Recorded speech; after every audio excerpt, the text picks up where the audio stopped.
Hi guys, Tiffany here. Welcome to my quilting life. Today is Saturday, the 19th of October. Wow, this time is just going by so fast. Today's just a random, I need to finish lots of projects, videos, and chit chat. So, yeah, I have lots of things I need to get done. I've already started getting things done. I just need to finish, and I figured I'd just come on and say hi and so on. So don't forget, if you're new to my channel, head down there, hit that subscribe button, ring the bell, get notifications when I'm on, as well as like my videos and share them. So yeah, I'm going to start with turning the camera because I'm pressing some binding, as well as I need to add some stabilizer to some fabric so that I can make some quilt tags, because I realized I have two quilts that need to be bound, so I need quilt tag, and I figured I'd just make like 3 while I'm at it. So yeah, other than that, I guess I'll just get started. And I'm just going to bring my phone with me everywhere I go around the room. So here I am. Here's my stabilizer so that I can, put it on the fabric. I'm going to make for, these are just for my, let's see if I have one. I don't have one. I make them for throw and baby and smaller quilts that don't need personalized anything on them. They just say Tiffany Groff Quilting Designs 2019 and or 2020 when that comes, and so on and so forth. So, but I first need to finish pressing this binding, which I just started. So it's going to take me a minute because it's for a quilt, which you guys will see. It was a quilt that I have already shown you because I showed you guys how I made it in a video. So I'm kind of just putting the binding together so that I can get things done around here and get on to new projects. I've been trying to, yesterday I quilted 2 quilts and I put the 3rd one on, but I didn't finish it yet. I'll do more of the quilting later on that.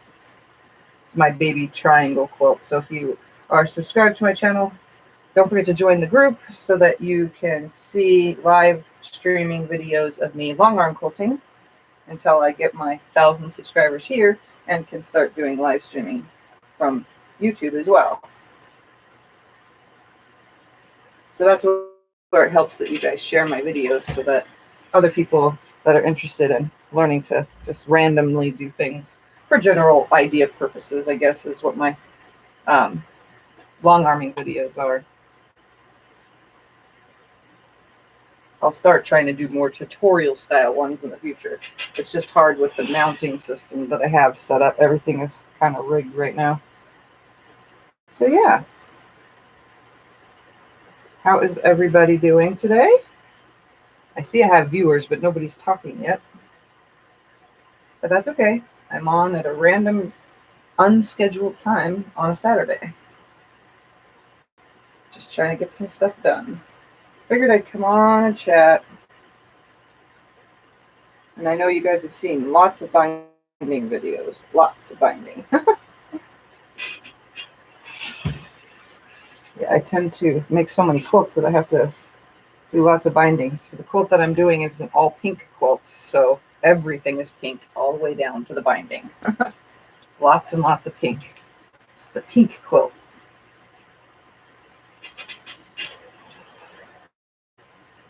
So, let me get this pressed in half for some double fold binding. And be done with this. Make the tag that this is for. So I'll iron my stabilizer on so that I can use my alphanumeric setting on my brother and put some words in on some tags. It doesn't take very long. I just type in the one thing and I can just keep using it over and over and over again. Or not type it in, press the buttons to put it in. And I pulled the machine out so that I can face the screen as I turn the camera around the room. Hi, Judith.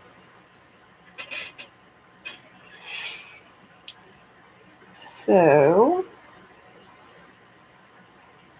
yeah. Oh, and while I'm here, I got mail from Linda. I'm going to open it and then show you guys what I got. in the mail. So far, I haven't gotten any blocks yet, though, guys, for my birthday blocks. But then it's only been a week.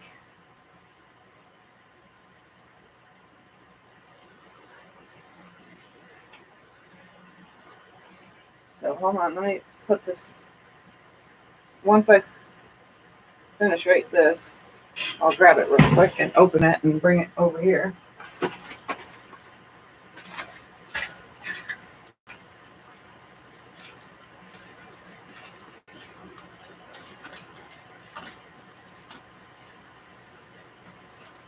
Be able to 2 seconds, just opening the package.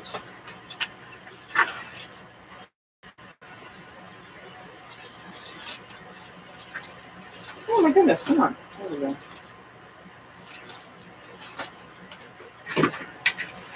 All right.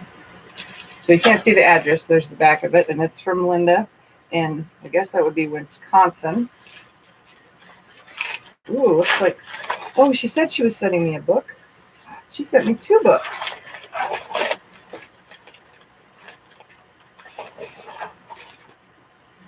And a note that has 2 of these books and rulers, so I was hoping that I could use them. If not, please pass them along to someone else, Linda. So she sent me an equilateral triangle, a 60-degree diamond, look at that, and a scrap basket bounty quilt book. I'm just going to scroll through it. Oh, I like that. It's got pretty stuff in it. Ooh, that one looks fun. Log cabin-ish. I like that.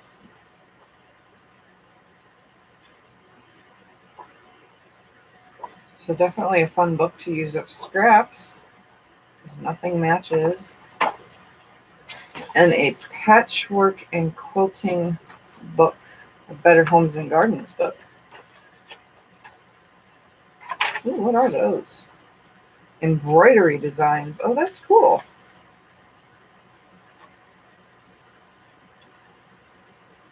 Ooh, I wonder if that's Quilt As You Go. I really suck at Quilt As You Go. Just kind of looks like it's stitched in a ditch almost, but it could be Quilt As You Go. Ooh, that's cool. Butterflies. I like this one. I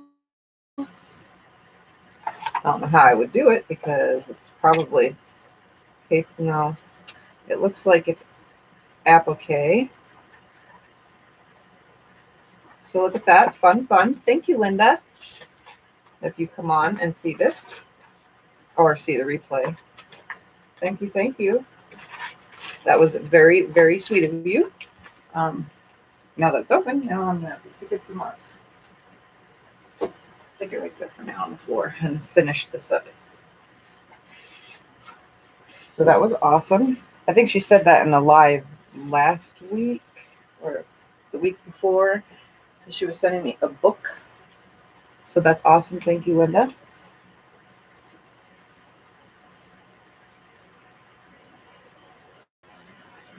Now to get back to this, which is almost done. Almost done. Keywords there. Almost. I'm not using any steam because I don't want to have to run in and out of the room to get water every time I need to fill the iron. So just holding it longer than I normally would. When I steam, I don't hold it as long.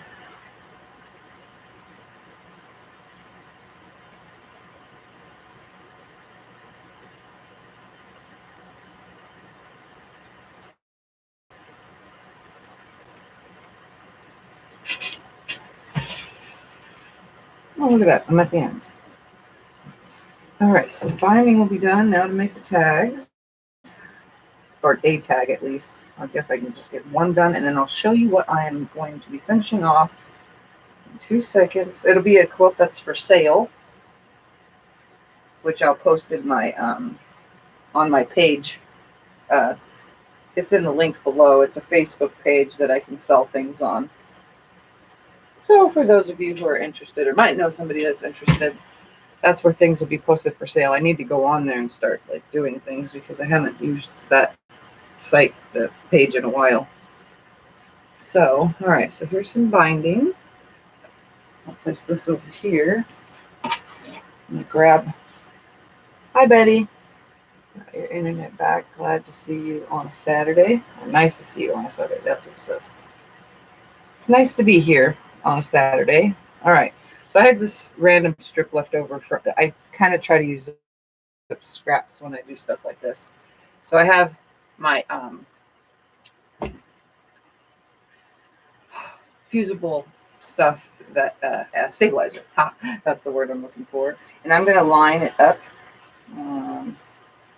on here like so, and just press it down, line another piece, press it down until this whole long row, it's like 2¼ inch little strips I cut from leftover pieces, and putting it the bubbly side down, or the rough side down. And I'm just going to line them all up because these will make quilt tags. And if you wondered all the different ways I make tags, I make them a couple different ways. I make 3 different style tags. All right, I'm not going to go over a seam, so I'm just going to go next to it. I make a couple different style tags. I make the kind that you can write on. And I also put stabilizer under them because or else they just don't sit right. And then I also make corner tags, which you guys have seen me do. I'll show you in a second what it looks like. I'm going to go over this whole thing one more time now.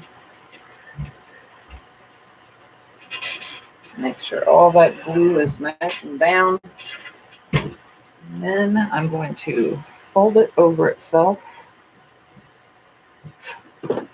after I cut right here out.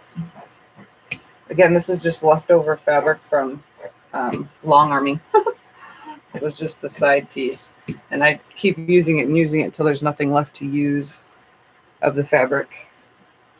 All right, so now I'm going to cut that out. Again, I just use all this leftover stuff.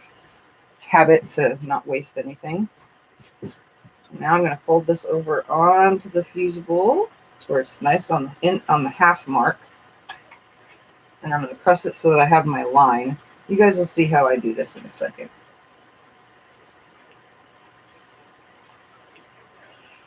It's like a hanging fold over tag. Let's get all that extra out of the way. And I'm just using scraps to make this.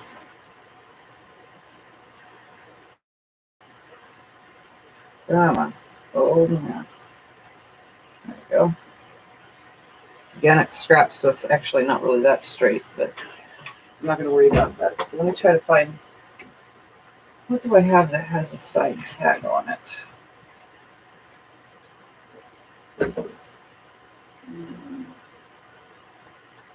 One of these probably has a side tag. I don't know.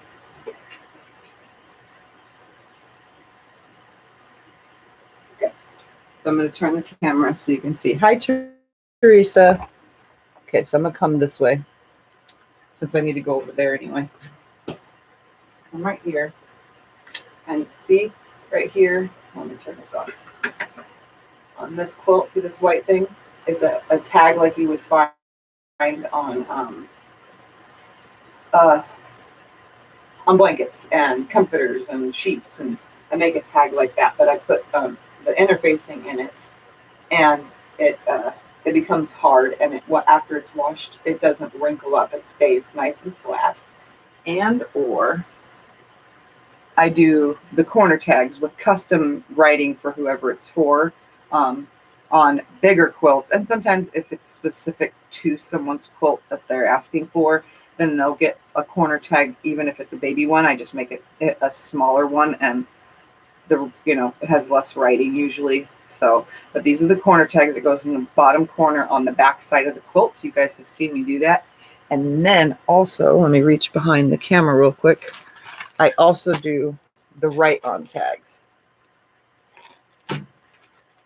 Yes, I'm live today just because it's Saturday and I can. So I do these little, you can write on them, but I'll put interfacing underneath them, So I have tons of different ones to choose from. So I use these as well. But these are just to write on. They're kind of like, I don't know.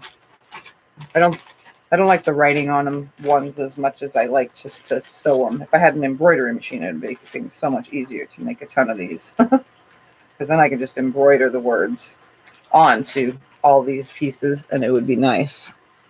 So that's what I do for tags. All right, so we're going to come over here now and work with this machine. And I am going to do some letters and numbers.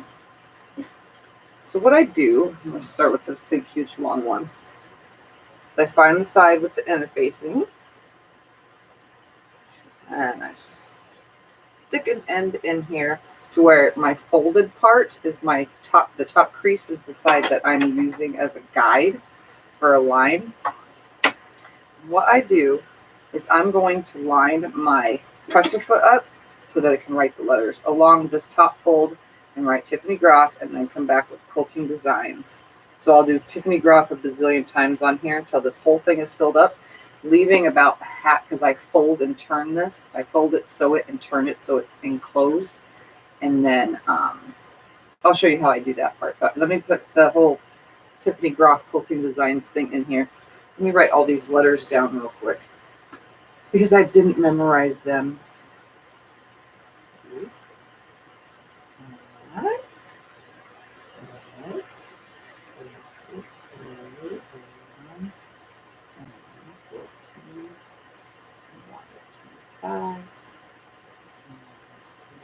And then G.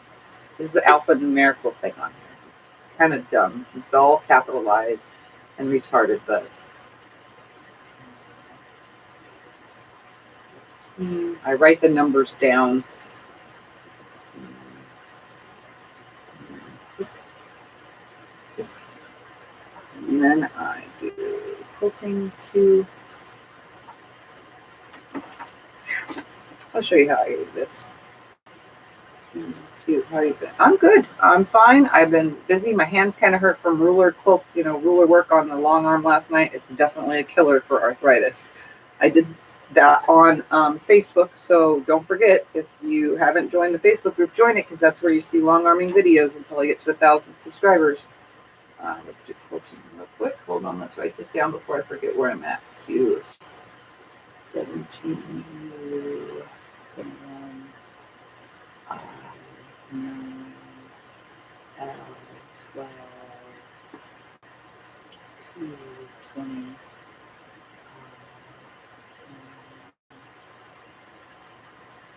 and 14, G, 7.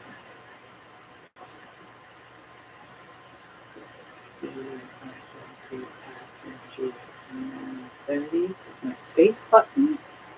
And design. D.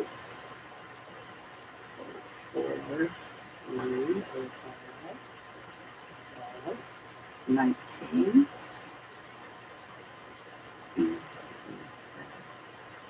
I. G. 7. And 14. And S. 19. Q, U, I, N, T, I, N, G, P, E, S, I, G, N, S. Okay. And then 2019 needs to go on here. So that is 33.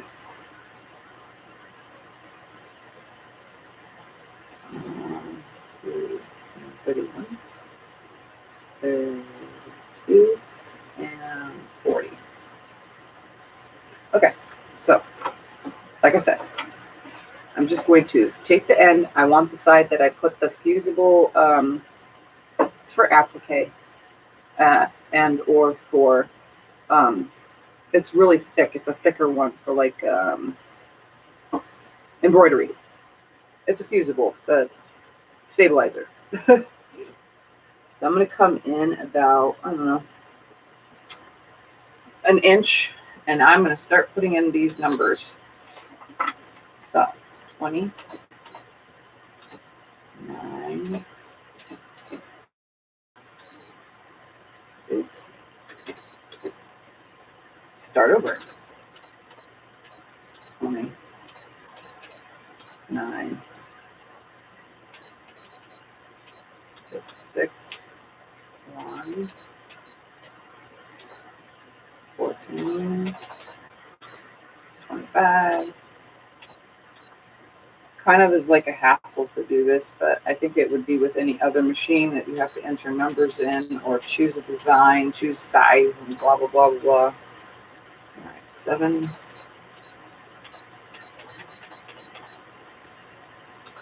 18, 15, 6, and 6. So I'm just going to go across. Oh, when it stops, pick it up, and then start it again, and we'll do the whole thing again, and I'll just do it 3 times to show you guys. So it's writing my name first.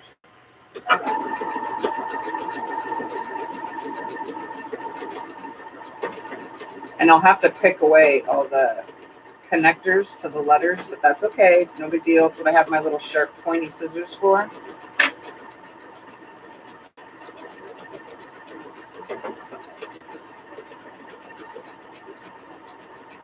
Hi, Maggie. Yes, I'm feeling a lot better. I still have the pesky stuffy nose and stuff from getting 2 sicknesses in one, 2 different types of flu. I had the stomach flu and a regular upper respiratory flu. Like, seriously? But I'm better now. I just have the runny nose and a slight cough.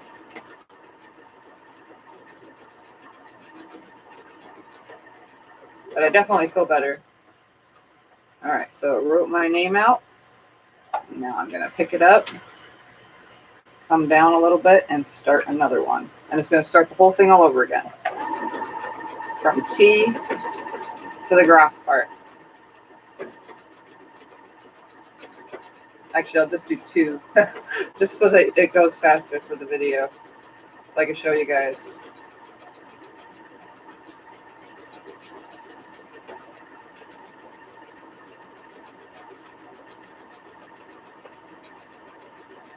And I have my phone so I can see you guys talking.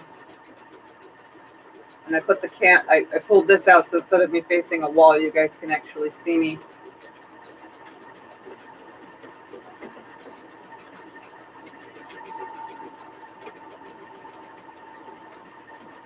I'm using black thread on white, by the way.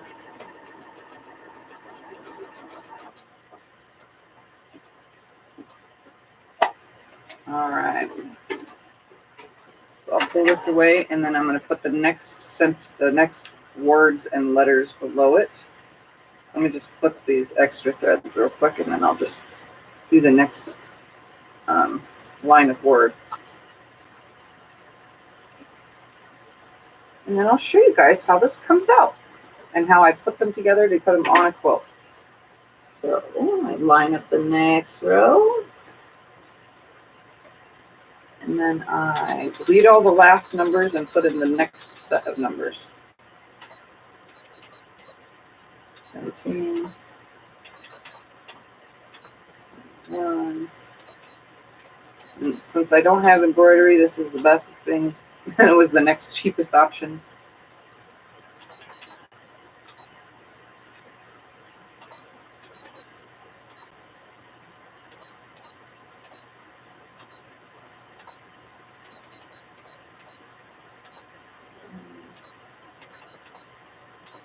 And I always write the numbers down because it makes it so much easier to have them pre-written down instead of trying to look on the top and see what number goes where.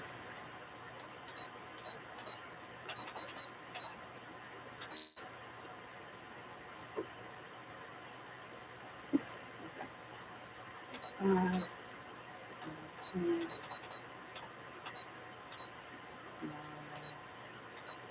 7, 14, and 19.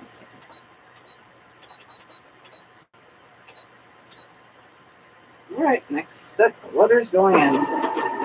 So now it's going to write out quilting designs. And I just hold it, keeping it aligned.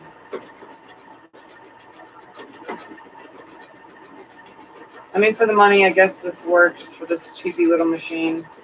The only thing that gets messed up about this one as opposed to any other one is this machine, the tension gets really bad using this setting. For the quilting or anything like that, it's fine, but for this, it's horrible.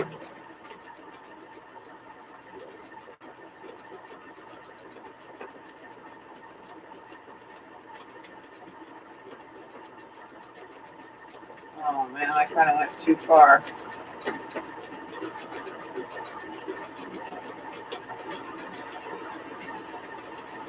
Let's see how this lines up.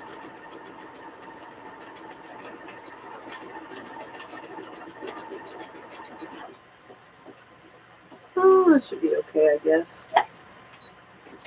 So now I'm going to come over to the next one. Hopefully I have enough space between the two. I'm kind of just guessing. And I still have to add the year, and then that's it for these. At least for the two that I'm making right now.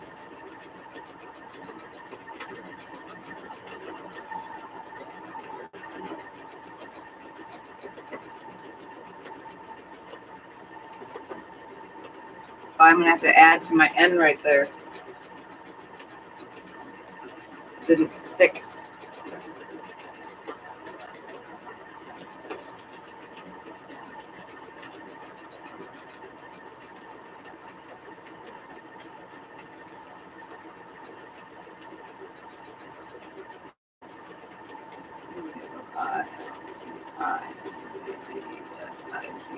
Okay.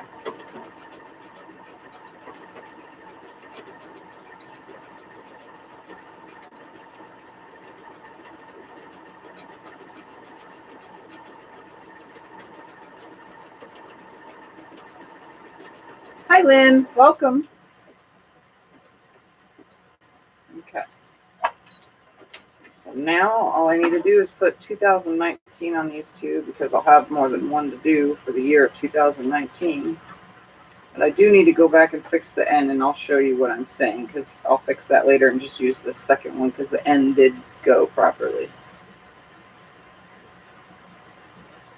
As long as I have a 1/2 inch or more between the two, it should be okay. All right, so let's put 2019 on these and be done. All right.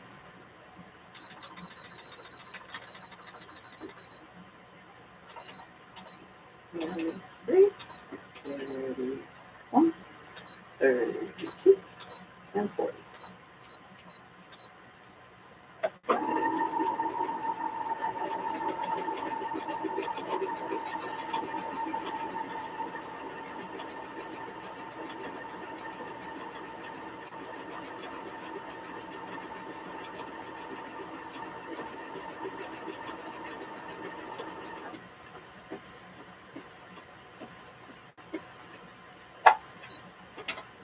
Come over to this one. I don't even bother breaking the thread. I just kind of move from one to the other.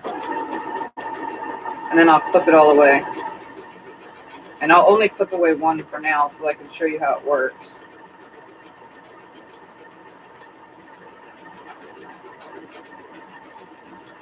And I don't like the 9 on this. But I'm going to leave it instead of doing something else with it. So let me trim all this away and I'll show you what it looks like.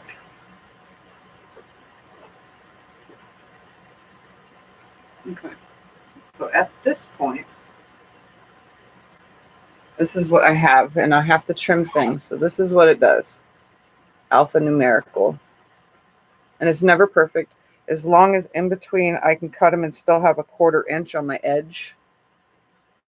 So what I'm going to do is trim these apart. And you can kind of see right here. Trim it apart. There's a 1/4 inch there. Right there. And this one, the end got messed up. See, it didn't stitch. It like skipped it. So I'll fix that later. So I'll just show you how this works and why I do what I do here. for these little things, these little tags. Okay, so now I still have plenty of stuff to make more tags. I'll do it another time. So what I'm going to do is I take my little snips and see all these threads that are connecting it. I just take my little thingy, the sharp part, and stick it in between like this. And that's a pretty close-up view, hopefully. And I pull all these pieces out, and it doesn't fall apart or anything. I just pull them all out, snip the ends, because it tacks it down is what it does. It's just the tacking stitch going from one letter to the next. So I'm pretty sure with embroidery it would be the same thing. And I always put stitches in between the two because that's the space. And then I just go through and snip all these out with my little snips. And these actually are better than the other regular snips that I normally use. These ones actually get in the groove easier in between the letters and numbers. I just take them one at a time, trying to make it so you guys can see what I'm doing here. Stand a little bit this way now. And I try not to get any other stitching because that would like ruin everything. So I make sure I only get in between the one stitch. Like I said, this is the only other way I can think of doing these tags without writing, because when you write on the fabric, I don't know, to me it's not tacky, just not, I guess it's not my style, not my thing, I guess. But by all means, write on your quilts if you want to, but I say tag them, because if it ends up in a thrift store or something, you never know. A nice quilter who saves it from a quilt store can contact the person that made it and say, well, was this somebody's specifically, blah, blah, blah, or if it says it. That's one reason why I do my quilts, since in case they end up in stores, the person can contact me and say, hey, I rescued a quilt that you made. Do you want it back? Because I've seen that online before. People have done that before, given quilts back that they've rescued for like $3 at a thrift store, which is very, very kind. Very, very kind. All right, so now that I get these stitches out like this, and I'll show you why I don't like this 9, but I was thinking about doing a P and just putting it upside down, but then that's a lot of extra work, but oh well. I'll have an embroidery machine someday. All right. Once all those are cut away, I get all the excess thread off of here. And now you can see, once it's snipped, it's good enough. Oops, and I forgot between the O and the F. I just realized that looking at the screen. Hi, Lynn. Hi, Debbie. All right. Yeah. So anyways, where was I? Oh, yeah. So labeling the quilt. I'm telling you guys, quilts end up at the thrift store all the time. Some of them are raggier than others, but if they have a tag on them, it's easier to find out who made it. And see, there's another thing too. If someone likes what you did and they find it in a thrift store, they might contact you through Facebook or something, or however they contact people, an owner via the internet, and say, I liked it so much, can you make me one? And I'll pay you. Think about it. There's some people that collect quilts, and if they like your style and how you made something and they found it in the thrift store, they can contact you to make one. All right, so I got all the letters. Hi, Misty. Now, what I'm going to do is trim it off 1/2 inch up at the bottom, aligning this nice, straight, wonderful line here. And the sides should be straight. Nice and straight. Looks nice and straight to me. Straighten this one up just a little. And that one's just fine. Now what I'm going to do is take it over to the sewing machine. We're going to come over here to this. Hi, Joanna. Hi, Sew Not Normal. And I'm going to get rid of all this. Fold it right sides together, so in half the opposite way, so that you see the back of it. See? I'm folding it wrong sides together, or right sides together, pretty much. I'll get rid of some of these extra long threads because they don't need to be in the middle once I seal it up. All right. I'm going to bring it over to the machine, and I'm going to sew a 1/4 inch down on both sides, not the bottom. I'm going to leave that open. I should have labeled this video saying quilt tag. How to do a quilt tag, or at least the kind that I do. Right there.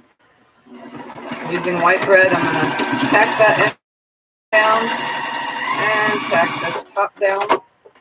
Spin it around and do the other side.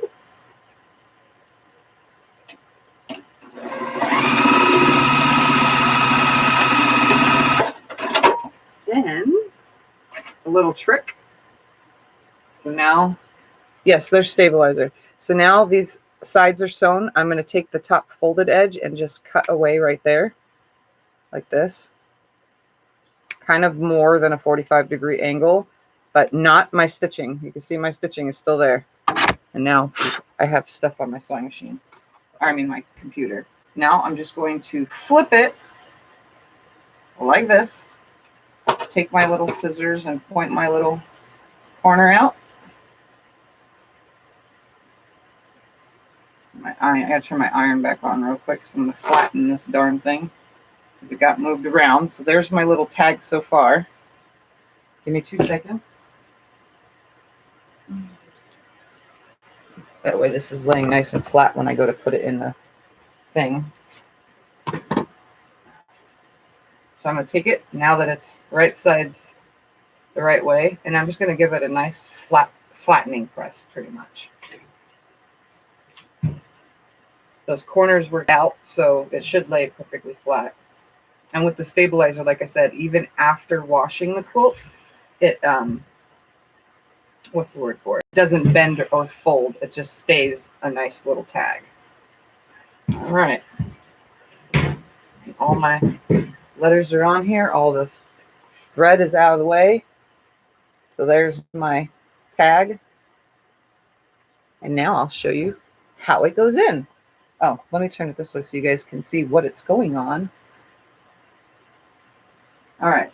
So the binding is made. Now let's get the quilt that it's going on.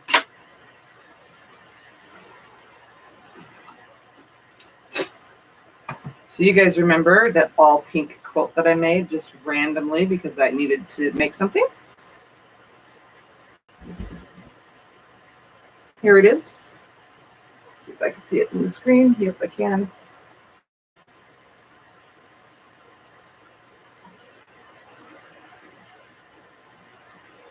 And I backed it with, like I said, it's all pinks. All pinks. So, and I just quilted it with an all-over meander. And I don't know how many times people ask me this.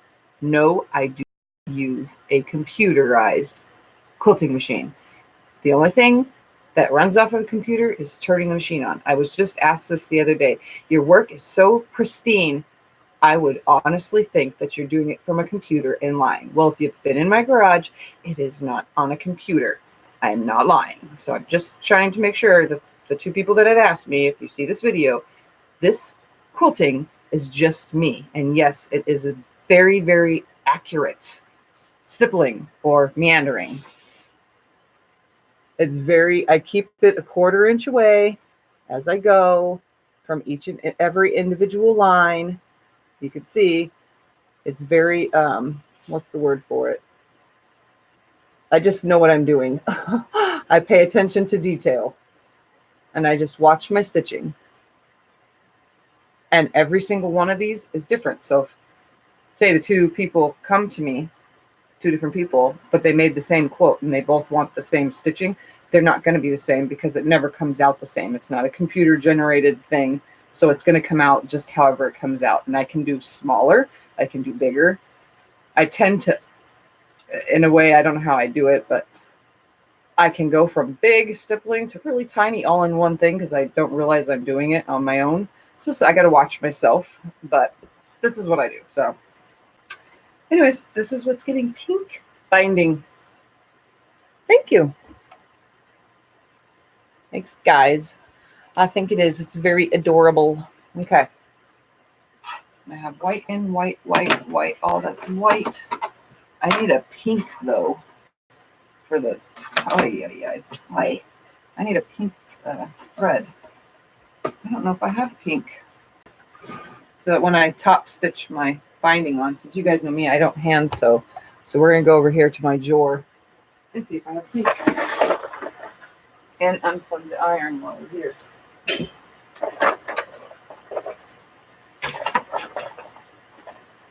Ooh, let's see if this works pink. Ooh, that might be too bright, huh? Let's see if I can't get it to... Can you see how bright that is? That's not as bright. I mean, it is an all pink quilt. Oh, wait. This one's kind of an orangey. Nope, that's not going to work.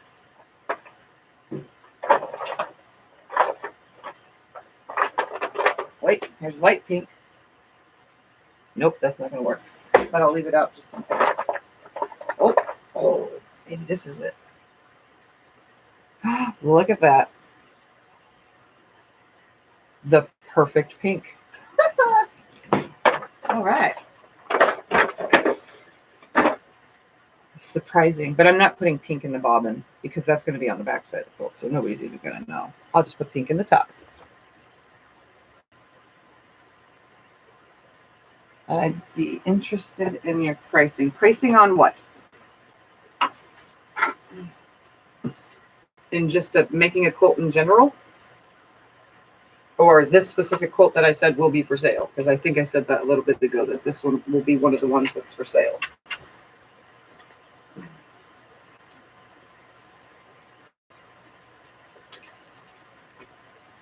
Okay. I'm going to take my binding, find an end, throw it to the ground, keep this end up by me, but I'm going to just put it under something for now and out of the way.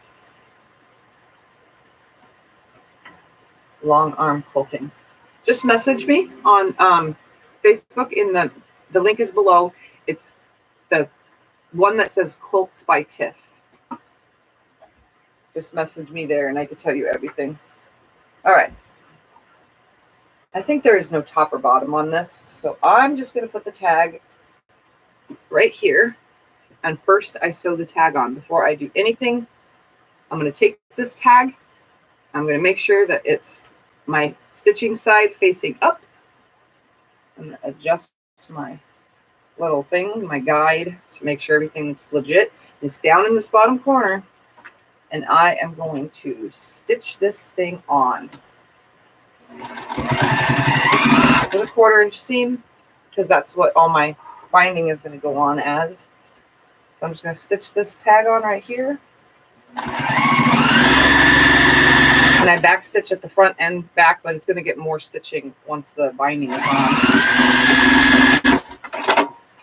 So now you can see the tag is attached.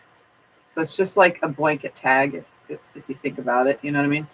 It's perfectly on there. Now, once the binding is on, it'll be even better because it won't be so, you'll see the binding. So now I'm going to start the binding. So I'm just going to turn it a little so that way I can get the tag in the first couple feet.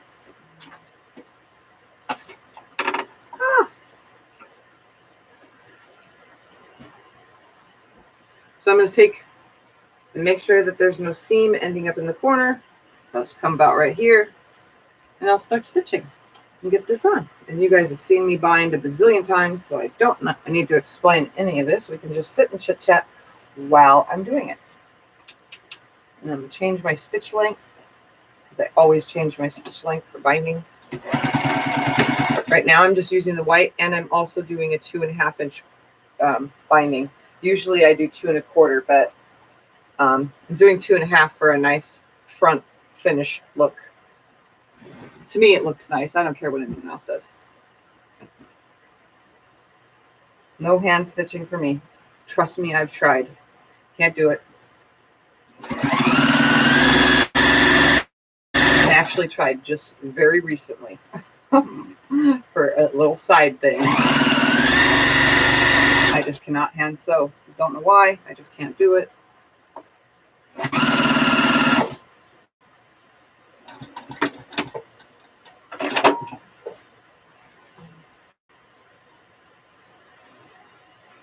Okay. Turn. Do my miter corner. Flipping it up.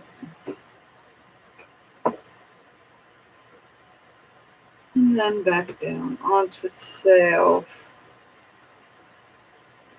Right there at the edge.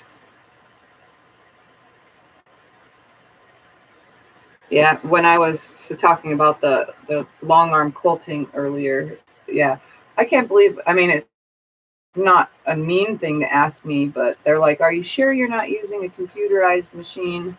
Because it is too accurate, is the words that were used, to be free motion quilted. I said, nope, it's not.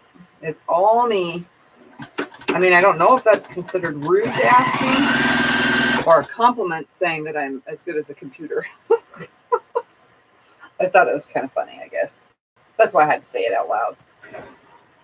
Okay. I don't have my table, my ironing board right here to hold the quilt up. So it looks like I'll be wrangling right now. Okay, so I'm going over the tag. Let me get over it a little and I'll show you how it's going to look when I come down a little.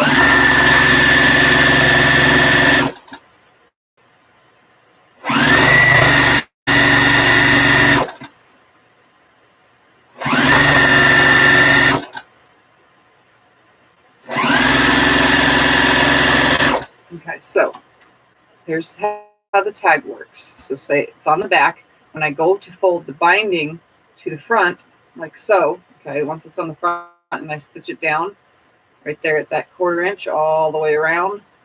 Well, actually, it's a little bit more than a 1/4 inch. And it always gives me that second line on the back. I've tried to go many ways to be around that line, but it's always going to give me a stitch line on the back. I really don't care. It's clean. It's a straight line. It doesn't matter. And it usually matches the back fabric. What's going to happen is it's going to put one more little bitty line on the tag, which holds it up on the quilt just a little bit more. So it's pretty much stitched on where there is no ripping this thing off. It's on there. I know, yes, people have been known to cut things off of quilts. I've seen it at thrift stores. Like I said, I've seen a lot of things where there was some kind of fabric or something where they're in a specific area and someone must have cut it out. So they probably did something similar to what I'm doing here, and or one of those you can pre-order on like Etsy or something or Amazon, a little tag thing that you sew into the fabric. It looked like something like that, but it was cut off the back of the quilt. It's like who was trying to hide that, I don't know, or whatever. Maybe they didn't like it, but I always put these on. For me, it's smart for people to know where the quilt came from, or say you're house sitting for someone and your dog sitting, right, for somebody's house, and they have a quilt on one of their beds. You want to see who it's made by, you can look them up, right? If they're, you know, I don't know, it just seems smart, you know, so that you can find out who made things, even if you're just curious, you know, and you're not looking to buy a quilt, you're at least curious about it. So it's a very smart idea to put tags. Wow, my phone is really blue. Okay. So I'm just going to sew this on. Anybody have any questions about anything that they want to do for tags or whatever? Or binding or any kind of questions?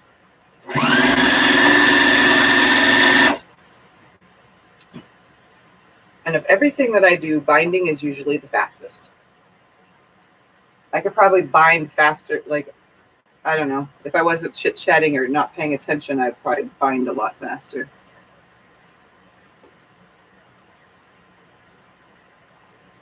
I like how you put on the text. Yeah, I like it. And then the custom ones for other quilts get custom writing. And if I can't fit everything on one side, like say it was, this one's a happy birthday one, you know, if everything doesn't fit on this side, like say putting Tiffany Groff quilting designs, I put it on the back because this sits on that corner. So you can technically lift this corner piece up and look. So there's other wording on the back of this one. And it's going to be seeable once this is on the quilt that it's going on. So the main everything is right here. Other information can be put on the back side because this one you'll be able to see under. Just like if you're giving it to a grandkid for Christmas, they can hide their birthday money behind this because it's in a quilt. And I don't know if I have a quilt with this in the corner to show you, but I think I've shown you guys how that works. I know I have one somewhere right here. Let's see if it's on this corner. Aha, okay. So here's a corner one. See, so you could put things behind there and then any information that needs to go in it, look at this. So you could flip it and read everything that's in there because this one is a two-sided. So this whole corner can come out like that and you can see all the information on this one like that.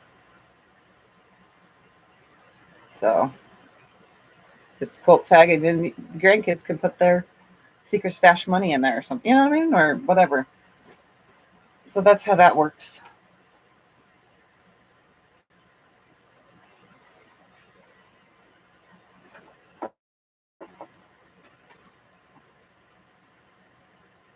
Have you seen the triangle style tags that get sewn into the corner? That's what I was thinking. Yep, those are the ones that I do. Those ones. Okay, so these little tags, like I was saying, the little ones go on baby and lap quilts, unless it's a custom quilt for a customer and it needs something, it has to say something specific on it. These are what I usually put. If it has to say something spectacular on it or to whoever, from whoever, blah, blah, blah, blah, then these are the corner tags that go on them. And then if I'm just writing on it or I say made a quilt and I didn't put it on a long time ago because I still have a lot of quilts I haven't put any tags on from a long time ago, then I will just glue on, I'll put the fusible, double-sided fusible stuff on right on the tag and then glue it to a quilt and then hand stitch around the edge of it. And I fold the corners nicely. So I do 3 different kind of tags, but these 2 now are my main kind. I don't like the writing on them anymore. I just think it looks weird. And I used to write on the fabric directly as well. And I didn't like that because it started fading. And then even with the fabric markers, it just doesn't look right. So yeah, that's what I do.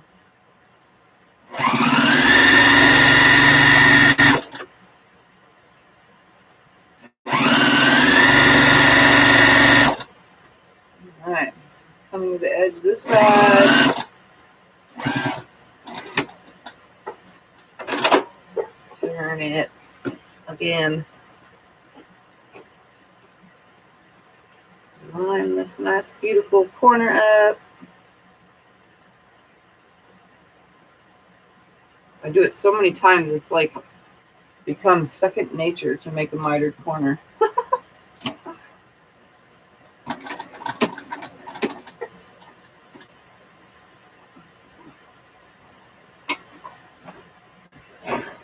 The only thing is I don't like the quilt pulling because it makes me feel like I'm going to pull the binding out of whack. So I like it to sit on the desk. With bigger projects, that's why I usually have my ironing board.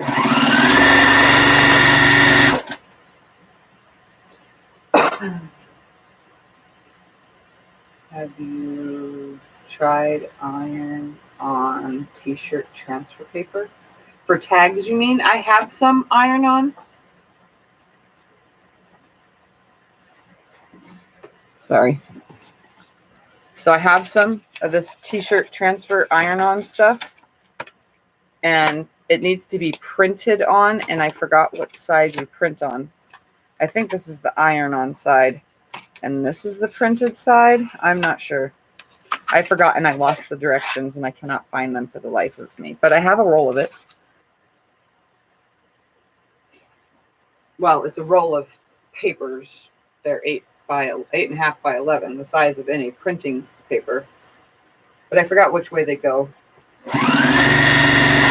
And I don't know where the directions went. But I haven't tried it yet. I got them to try so that I could, but I don't have a printer, so I'd have to go print up at Mom's house and then come back home and do it. But yeah, I've thought about it. That's why I got them a long time ago too. I got it like 3 years ago because I wanted to do custom tags and print something up on the computer, you know, and just make a bunch of them. Kind of glad that I didn't though, because I figured out other ways to do things.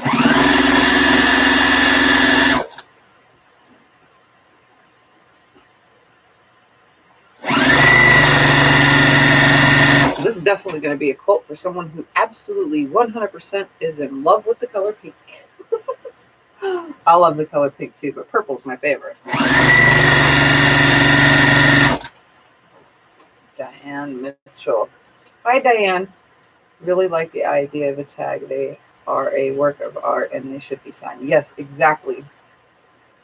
And you know, not just show quilts, guys. Don't just tag things that you're going to go put in the quilt show, because in quilt shows it's required anyway, but your personal gifts to family members and friends. I mean, I'm not saying put a quilt tag on every table runner or anything like that, but for family and friends, as well as anything that you're selling, as well as donation quilts, even if it's just your name in the bottom corner. That way, what if the person that it was donated to, or that big club or community, sees that and they want more, and they're commissioning you to make more quilts like you made? Because I mean, it's how someone contacts you for the work you've done. So it's best to label them, even if it's a utility quilt that you're taking to the lake and I say lake because we live at a lake, and just going to use it as like a ground cover.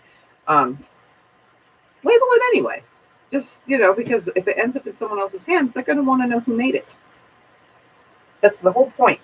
Because in 100 years from now, these things will still be around. You've seen it. 100-year-old quilts are still around. So label them so people know. And I only learned this because I see them at the thrift stores all the time. It's so hard to see these quilts end up at thrift stores. And I have way too many quilts to rescue them all, but I do tell friends, hey, I saw this at the quilt store, and I think it's the colors that you like, you know. I make sure I tell people.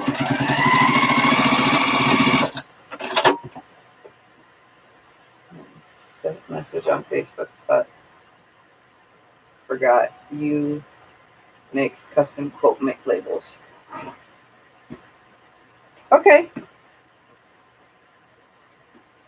Make custom, yeah.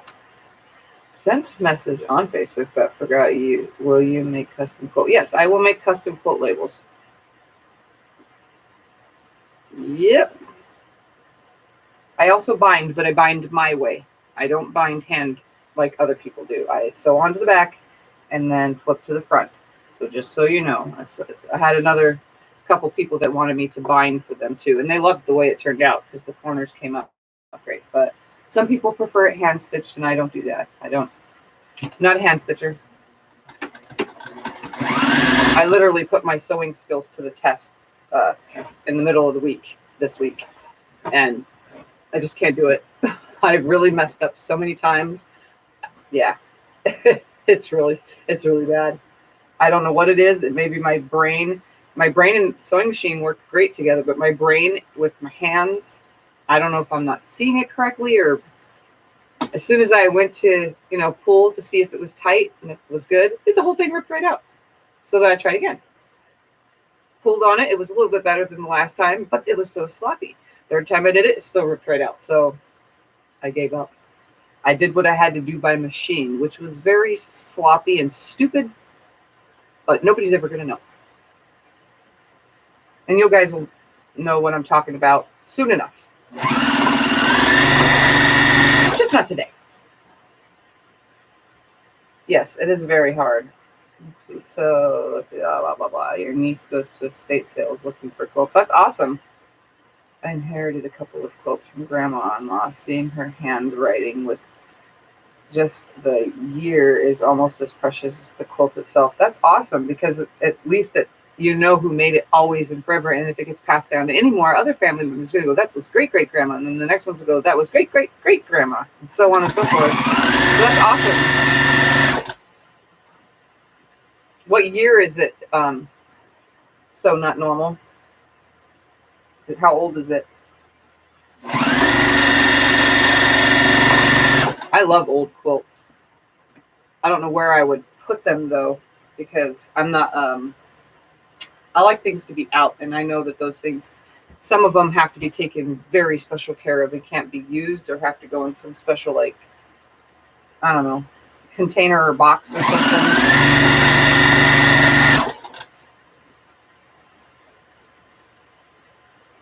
I cross stitch as well and thought about making labels that way for your quilts. That would work, cross stitching. And all you're doing is cross stitching onto fabric and then turning it into wherever the label ended up, turning it into a label. And then you can either do the corner one or not, but it's kind of what this looks like. It doesn't even look like embroidery or anything. It looks like cross stitching to me. I've seen what cross stitching looks like, so it's kind of what it looks like. If you can do letters, and so be it, do it. I would. My next goal is to just have an embroidery machine so that they can all be a little bit more different than this stupid. I mean, some of these letters, children, the child that's getting this, hopefully they read good, because you can tell it says happy birthday.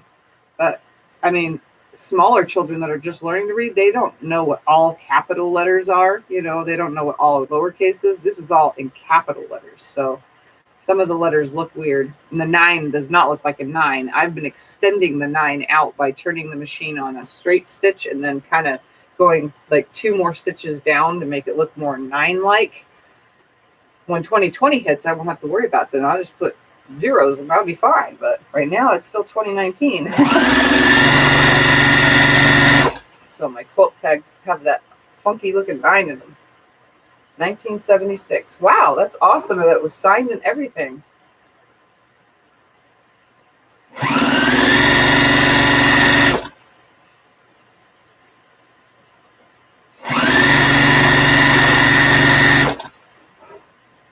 Super awesome. None of my family members quilted, so I didn't get any of those kind of things. I'm the first one, so my kids' kids and so on and so forth will have quilts.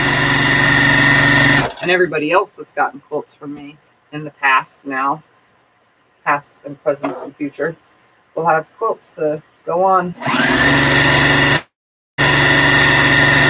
which is cool.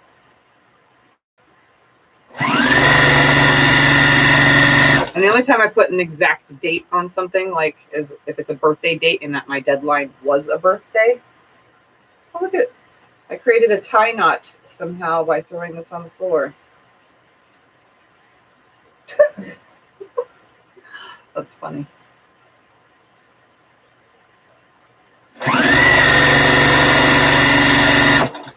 Come right down here, right to my edge. Turn it. So is it a hippie style quilt that you got, or is it just really nice and traditional? I wonder what quilt a lot of quilts look like in the 70s. Were they made of funky hippie colors? Because those bright colors were really popular in the 70s. I'm not from the 70s. I'm from the 80 era where it got even more brighter, but you know, you never know. I went one stitch too far. I do it every once in a while. There we go. All right, I'm going on to the 4th side, and then I can flip it to the front.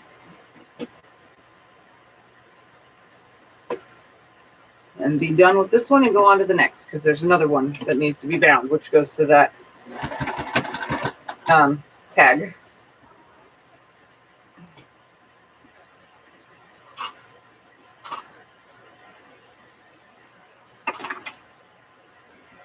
But I have to make the binding, which is pieced, so.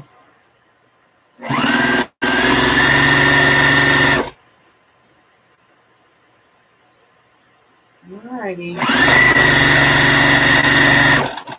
didn't need as many strips as I thought for this one. Look at that.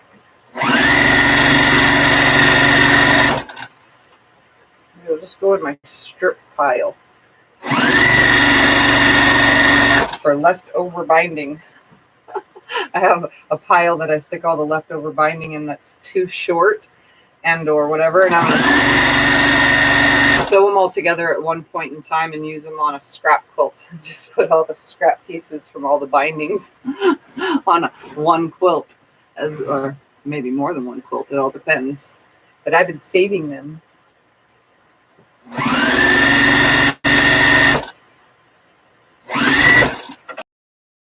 It's avocado green background.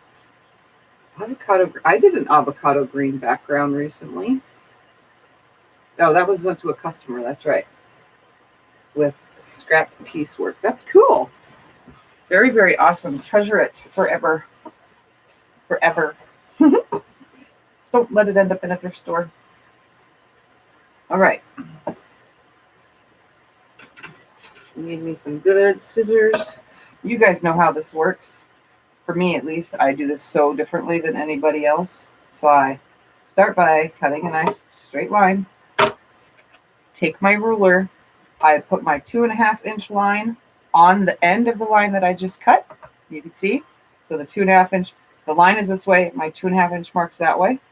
Then I take the top piece and I lay it over the ruler.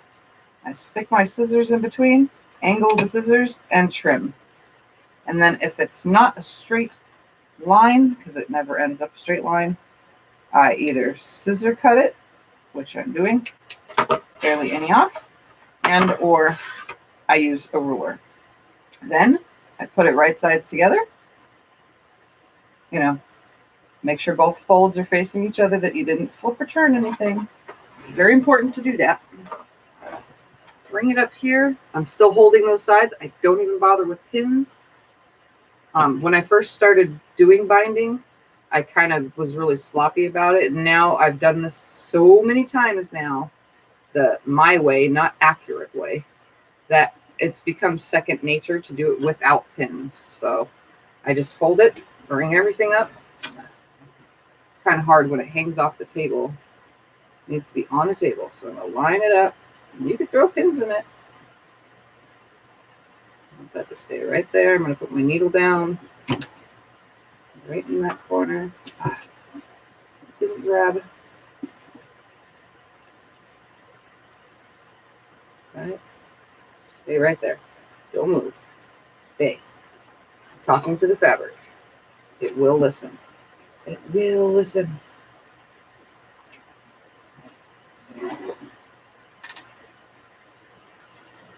Line everything up. So corner to corner. Open this up. It lays nice and flat. Cut the back away and finger press. Damn, that easy. Some of you look at me like, what? What did you just do here? It's not that hard. And you can tell I have the shakes today. I can barely hold the scissors. It's because my hands hurt from ruler quilting last night. Kind of sucks, but it does. When my arthritis acts up, and then it affects MS problems, and then nerves hit, and blah blah blah, and it just is a disaster for my hands. All right, change this back up there. I've seen a lot of YouTube videos where they do it just like you do. Really? I've only seen it where they use the ruler,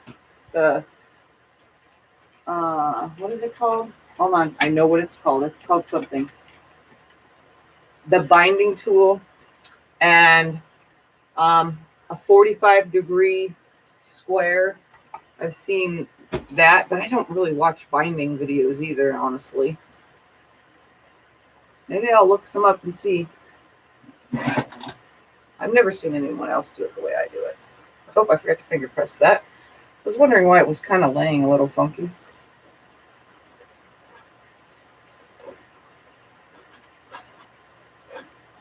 Look at that. So much better. There we go. It's laying so nice and flat.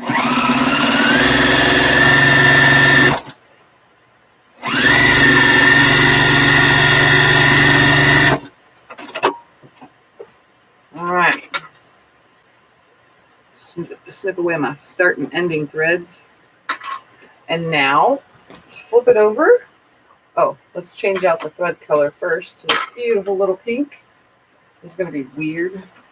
I never have these tiny dinky rollers on here.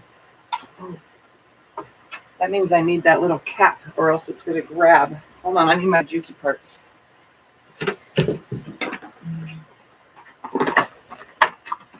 I have these little like cap things because all these thread spools have like a clip right here, and it grabs the fabric and then it lifts grabs the thread and it lifts the whole thing off of this. Aha. Ta-da!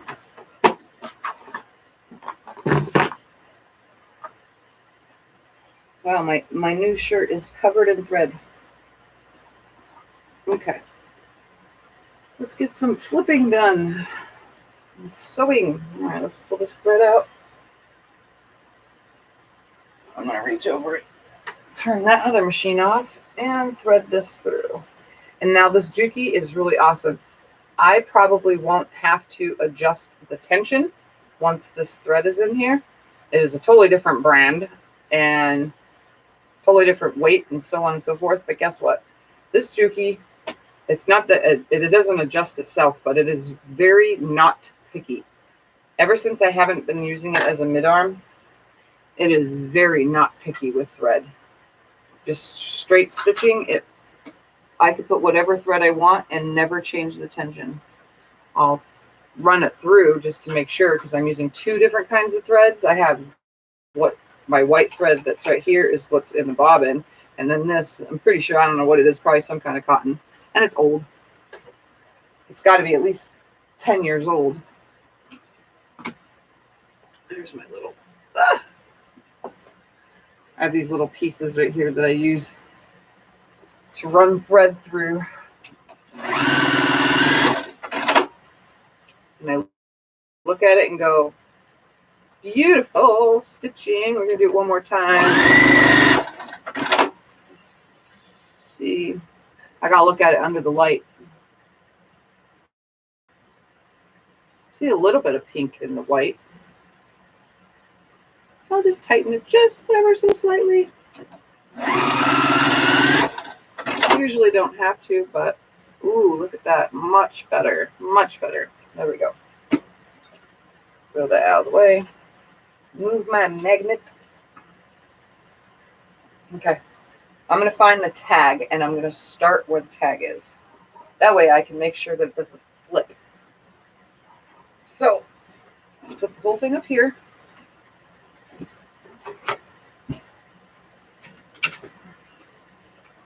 So here's my tag. I'm going to start right here at the tag. I'm going to make sure that it's sitting on the table. And you can see where you stitched it on the front. I'm going to fold my binding over. Wow, this really matches this right here. That's crazy. Change my stitch length one more time because I use a different stitch length for sewing it on versus the final stitch. It's really clean looking this way. So I'm going to make sure my tag is being held down with my one hand while I'm holding binding with the next. Even though my hands really hurt, this is going to probably make it worse for the day. All right, so I'm just going to stitch the front now.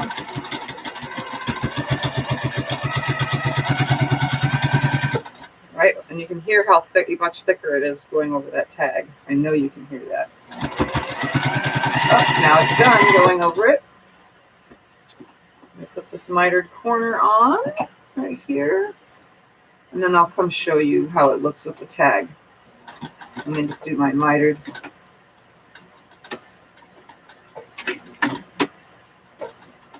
That right there. Just come down just a little, and then I'll break thread and show you. I have a lot of my basting stitches just hanging out. They're coming out as I go. I think I did a really good job choosing a color that matches this fabric. Thank you, Billy. All right, I'm going to get this on just a little. And then I'll bring it to show you, and then I'll come over here and sit and sew the rest of it.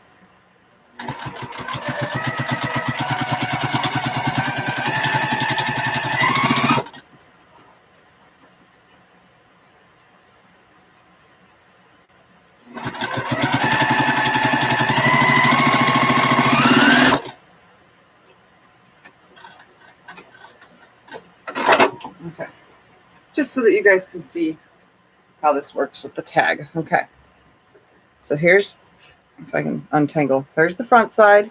Obviously this hasn't been sewn down, that's why it's sticking out. And I do a really, see how I can, see how that stitch is so wide, and the pink matches perfectly. It's a very wide stitch. And I do it right at the edge, perfect mitered corners every time. That's why I don't understand why some people don't want to sew to the front, but some people prefer to put their thing on the back. I don't know. Either way, to me, it's clean. So here's the tag side. So again, like I said, it finishes nice and clean, and there'll be a white stitch. See that white stitch? It goes on the outside of it. It never lands inside that ditch, ever. So that white stitch always goes around the back, which is okay. I used white thread, so it's no big deal, honestly. To me, it's not. It looks just fine to me. That's how my binding turns out. But the tag, see that? It's on there. And when it gets washed, it won't wrinkle because there's interfacing in it, if that makes any sense. So it'll come out this way every time from the wash. So there's that. All right. So now I'm just going to finish going all the way around now. While we're here. So I'll just start where I ended right here and go all the way around. And I'm not stitching a bunch of stitches over the stitching. I'm just going right back where I ended since I back stitched, and just kind of going with it.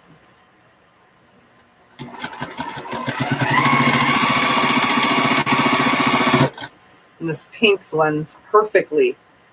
Couldn't have picked a better color. And I always pull loose threads as I go.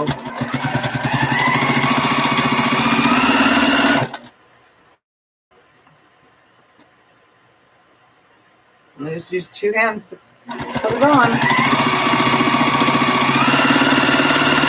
I don't even bother with binding clips or anything. I mean, I have them. I can use them if I wanted, but I just kind of do my thing.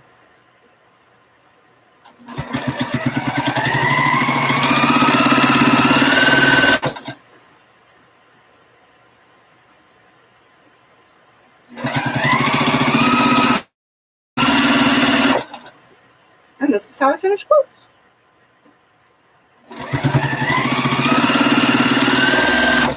Did you all catch the beginning where I got mail and thanked Linda for the mail she sent me? Oh, look at that. What the heck?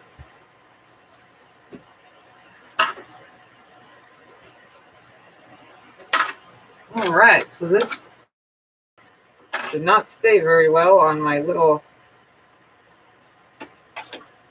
thingy up here. Maybe I should put it on just a little looser and see how that works.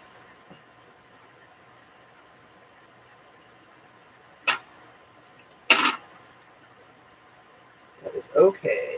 Just rethread. The thread didn't break. It broke off of this darn thing. I think it's from the way it was sitting on there. Might have been too tight. We'll see right now if it does it again. Like I said, it is 10-year-old thread. Could be even older than that, but I don't think it's more than 10 years.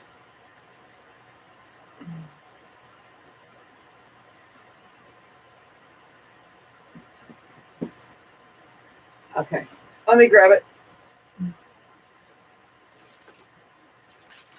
So Linda in Wisconsin, I think is what WI is. I don't want to show you guys the package. Sent me a 60-degree ruler for 60-degree diamonds, a easy triangles equilateral 60-degree triangle,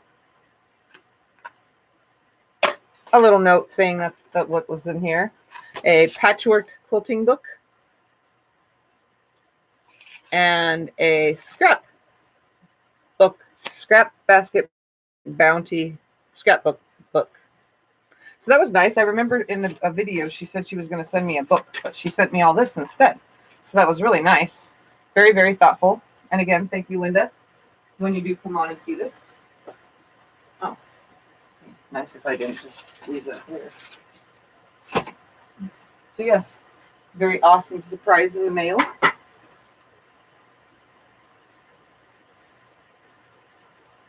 that my hair? That is my hair stuck. That's funny. My hair is everywhere. I think I've asked you guys that before. How many of you are quilting and sewing and notice that your hair has fallen out so much that you're quilting it in? Because this happens constantly to me. My hair falls out and I will literally sew it into binding, sew it into seams, quilt it on the frame. Like my hair is everywhere. But then I do have very fragile hair. It falls out really easily because it's thin and, well, it's just thin and funky. I have funky thin hair that falls out a lot.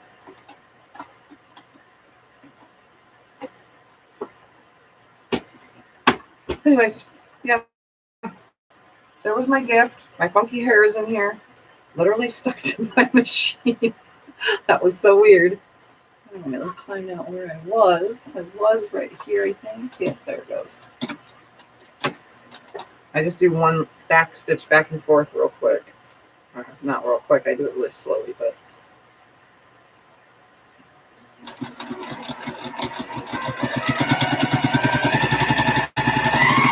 is it working better this way? Let's see. Yep, no tension issues from it being moved. That's probably why I saw a little bit of pink in the first place. Probably because of the way I had this put on there. I don't know, I never use those things. I usually use the smaller spools to finish them up on that other machine for tags, actually. Exactly what I was showing you guys I was doing in the first place, was tags. So that's pretty much what I use all the funky thread colors that I have for. I got a box of it from an elderly woman who donated some stuff to me like 3 or 4 years ago.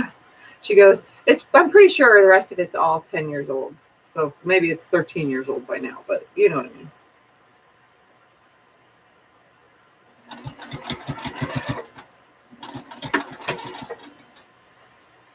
I do. Hi, Brenda. That's okay. I'm here now. And I'll be here again tomorrow, too. Hopefully, I'll have all these projects done today so that tomorrow I can come on with something brand new. That way, so Sunday is not just a boring little chit-chat of me saying I'm sick. Because if I get sick again, I'm going to scream so loud that everybody in the world hears me be so pissed off that I'm constantly getting sick. Because it's starting to get annoying. But hopefully I don't get sick no more for a long time. Definitely don't want no more flu. That is for sure. And I can't have the flu shots because it messes with my MS. And getting sick with the flu is rare. Like I think I've told several of you, I haven't vomited. And this was the first time I got sick and vomited in over 7 years. I've been married to Scott and he's never seen me vomit, ever. So it goes to show you, it's been a very long time since I've been that sick. He's never seen me that sick. So, yeah, I do not want to be that sick again. I do my best to keep from being that sick. And my belly problems, I have to take a lot of anti-nausea medicine, but I never get to where I have to vomit, you know. So, and I shouldn't be talking about vomit while here, but I do talk random. So, yeah, I just don't want to be that sick ever again, especially having double the sickness.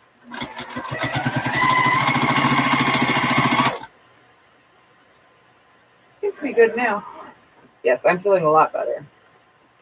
That with yarn projects, I tell people every item I make has a little piece of me in it. Yes, I can imagine hair probably gets stuck to yarn more than anything, because yarn is Vicky. You guys all know her on here. She made me those boots that she made me. She calls them oh my god, there's a word for it. Combat boots, and they're knitted, I think. pretty sure it's knitted. And yeah, they pick up so much hair from the carpet, the floor, or anything when I'm wearing them. So yeah, I'm pretty sure yarn would probably be worse than fabric. My goodness. But then my hair is everywhere. I have hair when we vacuum or when I clean my bathroom. My hair is everywhere. I clean my brush every day. It just falls out like crazy. You'd never know though, because there's still a whole pile of it on my head. You look at my brush in my bathroom floor and it'll beg to differ. I lose a lot of hair.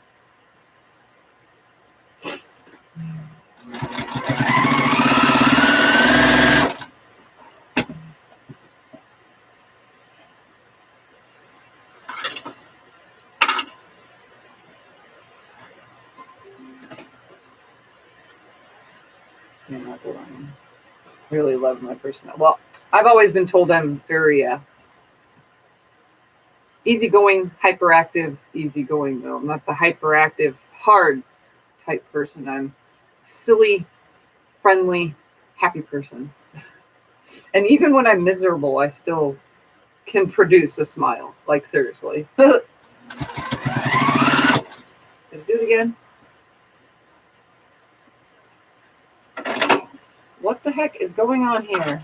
I don't think my machine actually likes this thread at all. It's still threaded too. What the heck? Swiffer sucks, yeah. Oh look, it's because I'm out of bobbin this time. Oy. I had this whole thing wound with bobbins before I got sick. And I did all those projects before getting sick. And now all of them, except for 3 black, a half of a white, and a greenish looking color, and a tan color, are the only ones left in here. And before I got sick, I filled it. So I've been doing sewing, sick or not sick. I just haven't been recording myself because I know you guys don't really want to watch a live feed of me spewing everywhere. That would have been retarded and stupid for me to do. That's why I didn't do that. Where is my little brush? The baby is always getting my little utensils. These are my utensils here. Oh, so for a little brush for the machine, some of you dye your hair, right? I used to dye my hair. I had this little hair dye brush that has the little hooks so that you can pull out, those cap things to do highlights. And it has a little hook on it. This goes with one of those caps that pulls the hair for highlights. It's a little brush. I had it lying around. I don't even think it was ever used because it was just sitting in a pile of stuff. I think we used a crochet hook for the highlights we did for my daughter. That's why I had one of those caps in the first place. And this thing cleans out my bobbin casing better than any other brush. It's like, it's not hard, but it's not too soft. And it cleans out my bobbin. And then sometimes I use it to clean in here. Hold on, let's show you. See all that yucky stuff? Look at this. It just cleaned, let's put it into black so you can see. I just cleaned all that out. And I just kind of like clean the bobbin area with it. And it's like the perfect size too. So if you guys need a little brush to clean your machine and you just so happen to have a hair dye brush handy for all you ladies, and there's gentlemen too who dye their hair, this is the perfect little brush for cleaning out the machine. I don't know how many times the baby has lost it and I freaked out. Where's my little brush? Because I don't have another one. All right. Now that that's done, let's put this back in here. And finish sewing some more again.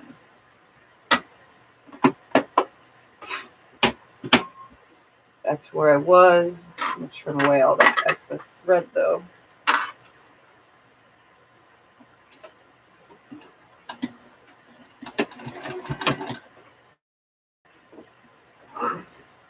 All right, back to it.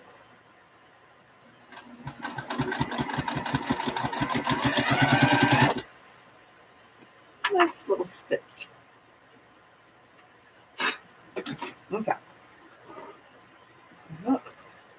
I have 3 more sides. What?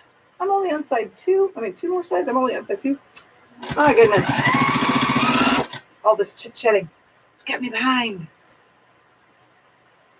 No, it's not your guys' fault. It's mine. I talk too much.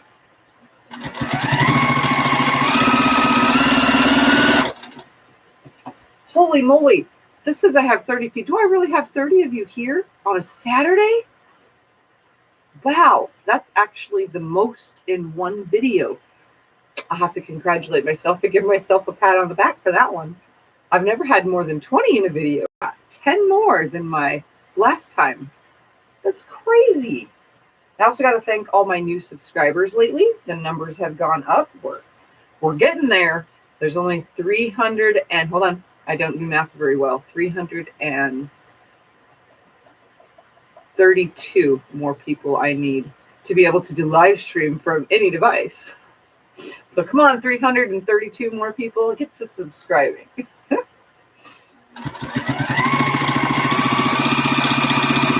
And then you guys could see me do more long arming videos outside while live from the iPad that I got from my best friend.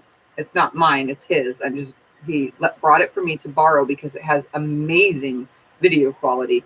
It's not even a newer iPad. It is an older iPad, but the video quality is absolutely amazing. I just used it, but it was auto-focusing, and you could see everything I was stitching, and I was holding it in my arm trying to quilt, and you guys could see me quilting one finger on my machine because that's how easy my machine is to use. But secondarily, I had to hold this big, huge iPad. So we're trying to find a way to mount the iPad on the machine because I could do it from my phone. My phone has great video quality too, but the iPad has autofocus, which my phone doesn't. So I'm hoping that I'll find just one of those like mount type things to hook to my mount that it's got a big grasper because it is 6 inches by 7 inches or something like that. It's a pretty big tablet.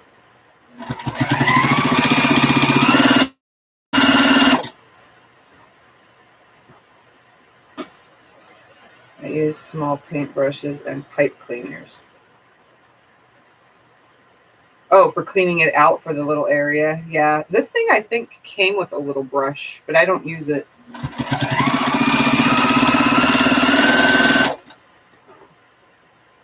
Brenda Logan, hello from Canada. You have a beautiful sea of pink. Yes, this is a beautiful, big, huge pile of all pink quilt, even pink binding. I could have probably even did the tag in pink, but that would have been a little bit more. That would have been just a little overboard, I guess.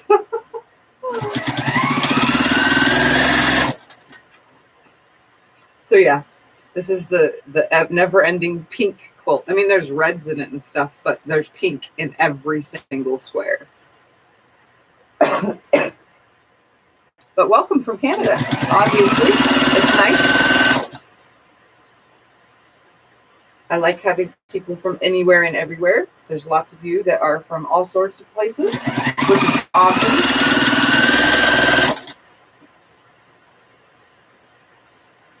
So for you out in Canada or anyone anywhere, don't forget, you guys, my birthday block thing is coming up for something for me to make for myself for my birthday. I know that's kind of weird because I want it for myself, but there's a reason behind it because I want to feel closer to everybody else. So if you haven't noticed, there's a video in there that says it's going to be the finished size that leaves your house is a 9.5-inch block. It's actually a 9-inch block, but from books and stuff, but from your table, it measures at 9.5.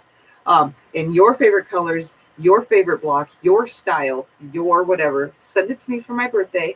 And I will be making a quilt that will either be cuddled and whatever can fit on the wall is going on the wall, but I'll be able to take it down and cuddle it. But that way you guys are always here with me, which is something that makes me feel amazing all the time, knowing that I have so many of you so close to me in my life and made so many friends.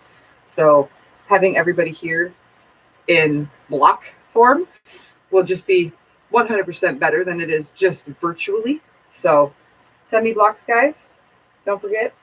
The deadline is November 13th to send them in, but I know I'll still get stragglers after that. So if you don't get it in before November 13th, as long as it's here and I can put the quilt top and quilt it together, everything done before the new year, then I'm good. But I would like to start designing in December, you know, the beginning of December. So just get it here if you're going to participate. But the actual deadline, especially for people who live out of the country, try to get it here as quick as possible. That way it's here before the end of November. And my birthday is November 4th. Just to let you guys know again. And I think I just broke a nail. I hate when my nails break. I really hate it. I have really cheesy, flimsy nails. Kind of sucks. It's about time I go get them done, but I was sick.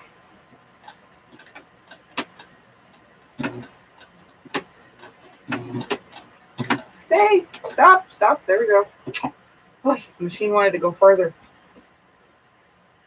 Hi, Linda.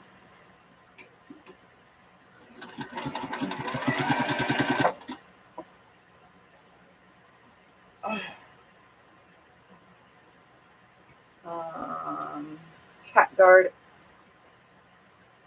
06. Wait, I read it wrong. I thought it was Tiffany's Quilting Life. What was Tiffany's Quilting Life? This is Tiffany's Quilting Life. That's what it is. That's where you are. You need to post your sewing schedule times that you are online. I keep getting here only at the tail end of your webcast. I have no, unfortunately, Brenda, Sunday is the only day that I come on at a mostly scheduled time. Sunday around 5 p.m. Arizona time. Now, it's not always 5 p.m. Sometimes it's 5:15. Sometimes it's 5:30. The girls are usually gone by 5 p.m. Right now they're napping. That's the only reason why I'm on. But on every Sunday by 5 p.m. Arizona time.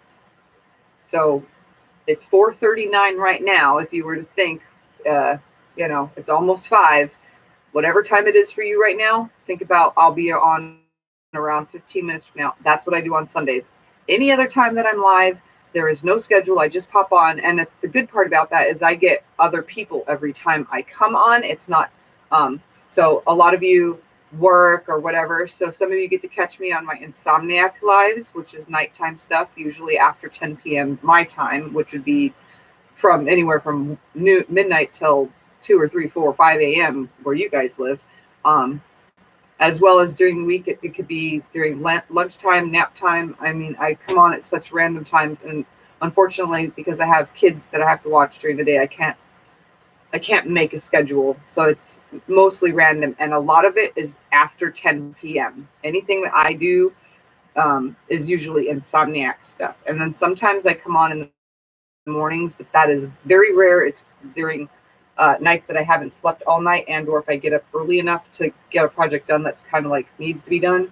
But other than that, I have the most random lives, unfortunately, and I can't do anything about it until I don't have to watch kids anymore, or until I can have they're a little bit older and, you know, have them on a schedule like a regular schedule. Right now they have a regular nap schedule and stuff, but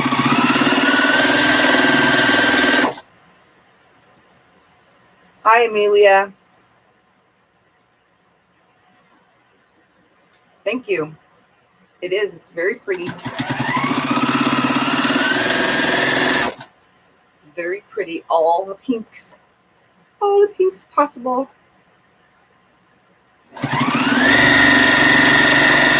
I'm going to try to like hurry this up without messing anything. I'm slacking here, guys, and I'm starting to sweat. Getting warm in here, even with the fan on.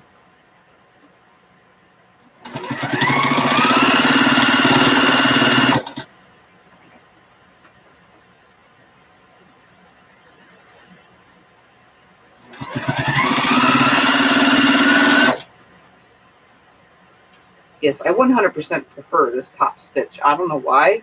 If I was able to hand sew it, I probably think that this still looks cleaner than hand sewing. I don't know why. It still looks machine stitched. It's kind of cool. And I only said all that because I'm realizing, the more I keep, putting tags on this way, the more accurate I've become with my landing, like literally right at the edge without folding it. And it's so clean looking. I don't know why. I guess I've done it enough. I'm at, someone just asked, I think it was my mom that asked how many quilts I'm at this year. So I consider this year, when she asked me, from November to November, and it's almost November, I have done 74 quilts. And that's finished quilts since November. So I'm at 74. Now I could rush and quilt all my tops and be at, I'd be at 100 quilts this year if I can get all those tops done by the end of December. Look at that. That's actually a good number. And that's from start to finish quilts. So I've done a lot this year. And not all of them are tutorials, but a lot of them are. So that's a lot of quilts that I'm running out of room for. I got to start posting them for sale. I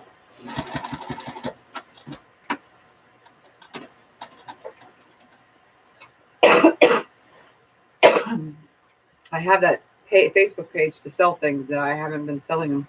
I haven't been posting. I haven't been updating.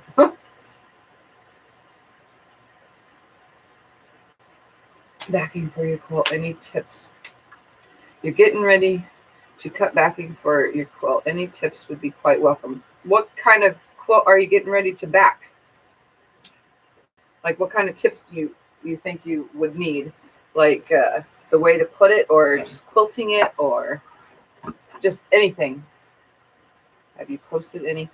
No, I have not. Scott usually does all the those kind of things, like marketplace and stuff, but they get the views, but they don't get the questions and stuff. Most people don't have the cash. That's the one thing about selling quilts, is most people don't have the cash. It takes that right special person to have the amount of money that it costs for me to custom make a quilt and or to buy a custom made quilt by me. And I do sell my pre-mades because they're not always the colors and stuff that people would have wanted by getting a custom one. So I do sell my YouTube tutorial pre-mades a little bit cheaper than I would a custom, completely custom quilt. So if that makes any sense, I sell them cheaper. So when Scott does the postings and listings for me, they aren't as expensive as the ones that a customer would come and say, hey, I want pinks, purples, greens, blues, and yellows. And I want this specific design. So when someone comes to me for something specific, it's going to cost a little bit more than choosing from the ones I already have made. But the ones I already have made were quick. I didn't spend a lot of time on them. They were for tutorial purposes mainly. And it's kind of like I zoomed through them. And then the quilting on them, some of them has custom quilting, 100% all original custom stuff. And then some of it's just the generic edge to edge that I know how to do. So, I mean, they vary, but they're not as much thought put into them because it's me doing my get it out of my brain ramblings on patterns. So just so that anybody knows, that's Scott usually does all the sales stuff. I just have to remember to give him the pictures and post things because I kind of slack on that. I try to post finished stuff at least, and if someone wants it, they usually say, "Oh, hey, how much for that one?" Then I'll tell them it's for sale. Yeah. I posted that big, huge Mariner star, and everyone asked how much, and obviously it wasn't for sale. It was just an idea of what I can do. The way to sew it together with the borders is 54 wide by 66 wide. I would do a top to bottom seam. So two pieces of fabric coming together, seam down the side, and you're doing one. So it's one width, with the fabric, and then a little bit extra you're still going to need room to do it, but you'd be one with the fabric and then the half of with the fabric from another strip down. And I would say do 70 inches, just so that are you free motion quilting it? You know, that way you have room for any kind of shifting or movement of the quilt. And always make sure that when you're free motion quilting that the quilt back does not fold under like this, and you're just quilting away and didn't realize that top corner because you're, you know, crumpling it up on your lap got stuck underneath, because I have done that plenty of times. Make sure that anything that's on your table is nice and flat and nothing gets sucked under. But yeah, I would do a top to bottom seam.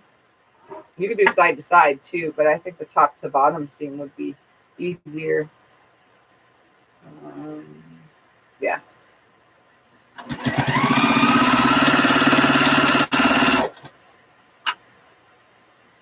Unless you didn't buy enough yardage. Because if your fabric is 43, 44 inches, you can do a side to side seam, and you would only need about 57 inches this way of the fabric. So a yard and a half, right? That's a yard and a half. That's a yard and 3/4. No, that's a yard and a half. I'm trying to think. I'm looking at this right here. So it's a yard and 3/4. So you need 2 yard and 3/4, and you can do the side to side seam. So that'd be 1, 2, 3.5 yards, 4 yards. 1, 2, 3/4, 3/4. That's 4 yards. So you need 4 yards.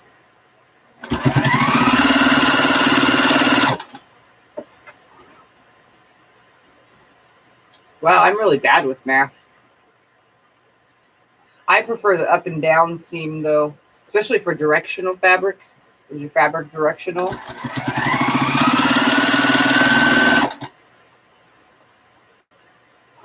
Like this one is directional. Up and down, the stripes go up and down.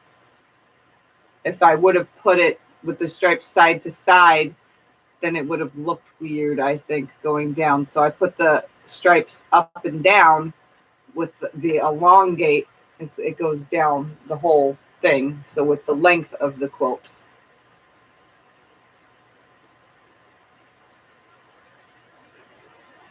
Okay, good. So you have plenty more than you need.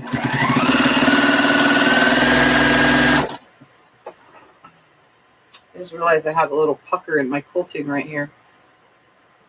Something must have shifted while I was quilting and wasn't realizing it.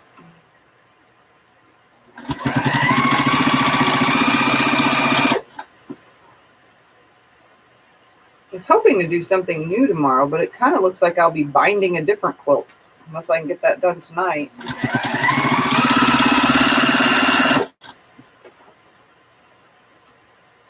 I'm almost done though with this. And then I will get off of here and go do some stuff, eat some food, do my normal. I do need to finish the long arming though. All that ruler work. It's not going to take too much longer, but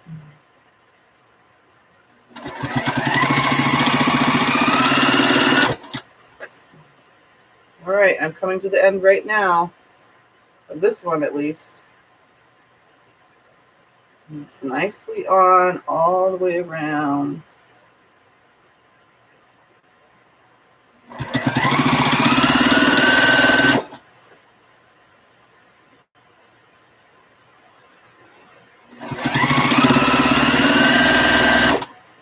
I'm going to come past just a smidge, and there we have it.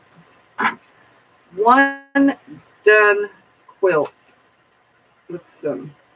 All right, I'm going to turn the camera and show you it's done, bound, and done. Done and bound. Done. It's done. Hi, Aunt B. There we have it. Done. And this pink binding, like it's literally like the same color. And the thread, look at that. It matches so good you can't even tell it's there. It was like it was meant to be. So let's find the tag. Okay, so here's the tag. On the back, there's my directional long lays stripes on this one. More pink. There's the tag. So it's on there. And just to show you, for those of you who have never done a tag like this before, it is strong. It is a strong on there tag. And because it has the interfacing in it, it has kept it nice. It'll go through the wash and it'll still be a nice little hanging tag. And the cool part is when it's just hanging there on something, it's not big, it's not bulky, it's not in the way of anything. It's just a little tag. So it's on there. So there's that. Here's half the quilt. All that striped fabric kind of just makes it like an illusion that all this is just, all these squares are just sitting in there. They're kind of floating because I made sure that all of those stripes are all facing the same direction, which is cool because this is why I did this too. The stripes go up and down, right? In the long way. And guess what? The stripes go up and down in the long way. Oops. Keep dropping it. So if you notice, there's a theme here. All the stripes are going in the same direction on front and back. So there it is, guys. You guys saw a video of this and now it is complete. Obviously, I didn't get to record quilting it, but that is okay. So it's pretty big.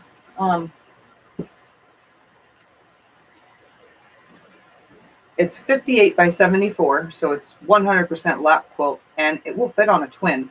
Twin mattress is 70-something inches long.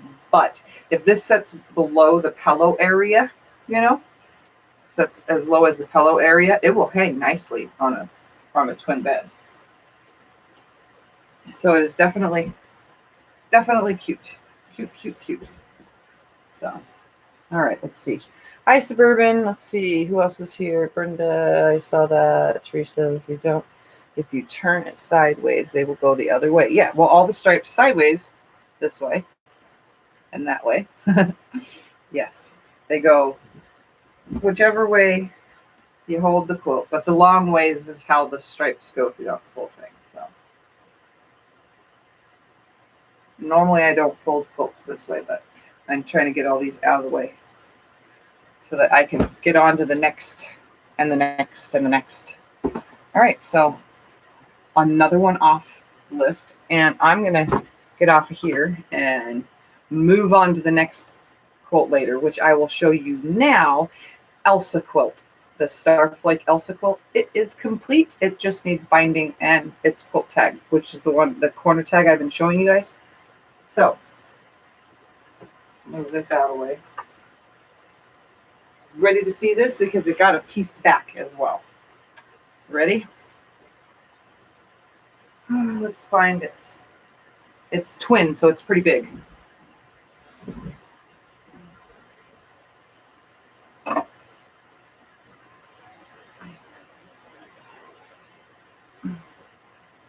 Oh my goodness, are you kidding me? There we go. So there's Elsa quilt. It is all together. And the best part is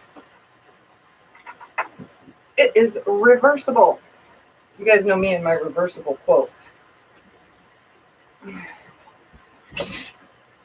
All the scraps. I have to show this up close. So all the scrap pieces that were left over made that. And then it got Olaf fabric. And then Olaf fabric. And then that leftover star, more Elsa fabric. More Elsa and more Olaf. And then more, remember those end pieces from cutting the diamonds out? Those ended up down there in the bottom. So the back side is the scrappy part and the front side is the controlled part. So it can go any way. It's not actually directional at all. So it can actually sit this way, like that. And then again, the front.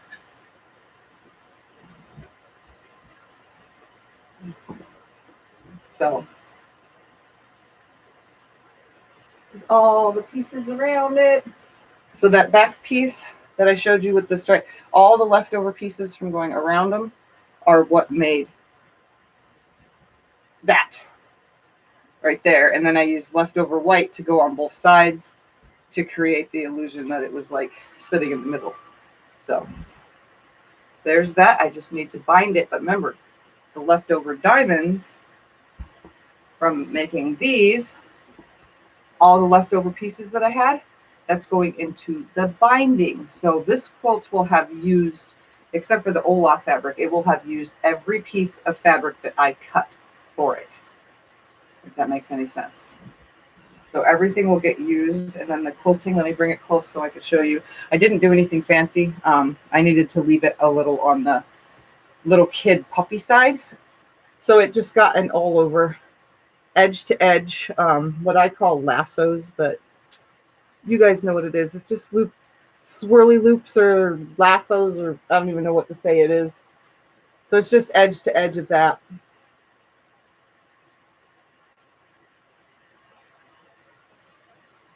So yeah, that's it. That's what I did. It got it done to where I was able to complete this one and that one yesterday, but this one needs the binding to be pieced together. So I will come back later and show you guys how to piece diamond binding with regular strips, because there wasn't enough to go all the way around. Once again, I always outdo myself, especially when customers or clients, whatever you want to call them, come to me and they ask me for something specific. I let those wheels turn, and sometimes it hits me right away. Sometimes it takes a while. So this one's a little bit, it's not late. It's going to be right on time, actually. I kind of just let it happen to me, you know, even when I don't even know anything about the kid, I just know what they want.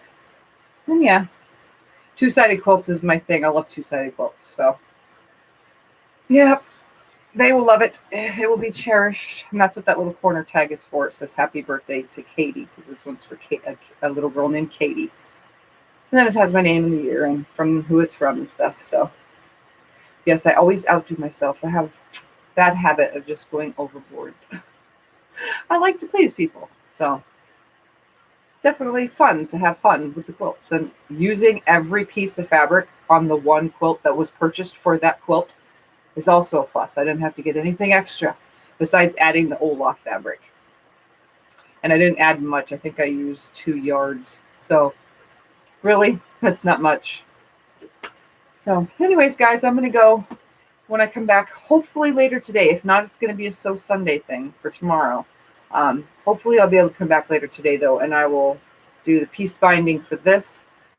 The tag is already done for it. And for those of you who are new to my channel, in the description below, if you have subscribed to my quilting life, go to the group, join the group as well, and you guys can see long arming videos there until this gets to 1,000, as well as, what was I going to say? Anybody that's new or interested in purchasing a quilt that I have made, I'll get to posting what's available. There's, I don't know if you can see over there past the iron. Past the iron, right here, this whole stack on the whole entire big top box, and then there's a bunch back behind there. That's all quilts. There's a lot of them. There's a whole lot of quilts. They all need to go to make room for more. So, all right. Other than that, if you're new to my channel, subscribe down there. No, it's that way. Oh my God, I forgot which way I usually post. I think it's this way. Yes, it's that way. And like my videos and share them. And I will see you guys, I'm hoping later today. Don't quote me on that, but I'm hoping later today because I need to get this done. So I'll see you guys later. If not, I will see you tomorrow for So Sunday. Okay? Bye, everyone. And I'll just stand right here while I say goodbye. Yay, look at that.